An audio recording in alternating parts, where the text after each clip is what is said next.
All right, we're at my buddy Doug's house in Brentwood, and we are installing some Slatwall over here. What's unique about this is Doug just reloaded from Dallas, and this is a temporary home. So normally we use a slat wall where we drill right through the slat wall into the walls, but because Doug is moving, instead we're using my favorite slat wall, which is made by StoreWAll.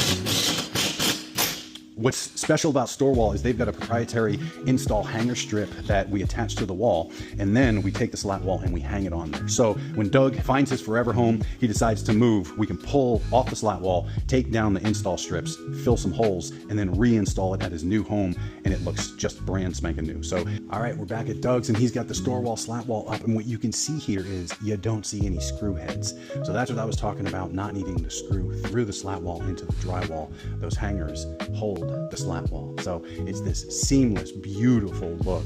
And when Doug decides to leave, he's got all of this that can go with him, patch a couple holes in the drywall, and he is good to go. So another job thanks to StoreWAll. So after I recorded that previous video at my buddy Doug's house, he asked me about how he could reconfigure the design of the slat wall so he can maximize it. So what I'm going to do is talk through the changes that we discussed, and I'll make some notes on markup so you can see how we can redesign the slat wall so he can leverage every square inch of that 40 square feet. All right, so this is the slat wall as Doug had configured it. So the first thing we're going to do, we're going to move the broom and the rake over to the left. And the reason for that is that big rake head is not going to get in the way of the refrigerator to the left.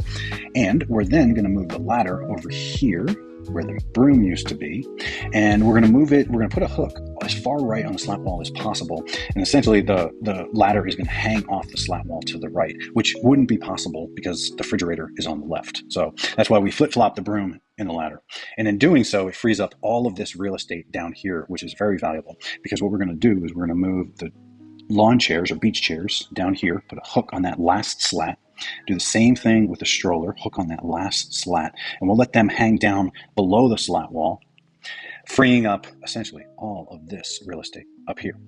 Okay, I want to then move this shelf right here. You can see it, it's actually on the second slat. So we're going to move that shelf up to the top slat to maximize that space up there.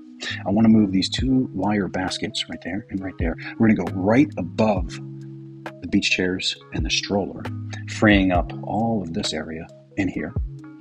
And then the last thing we're going to do is Doug actually has two bikes, so it frees up this real estate right here. So we're going to hang the bikes vertically. Those are tires, and we're going to put the handlebar up here. Oh, that's my cousin.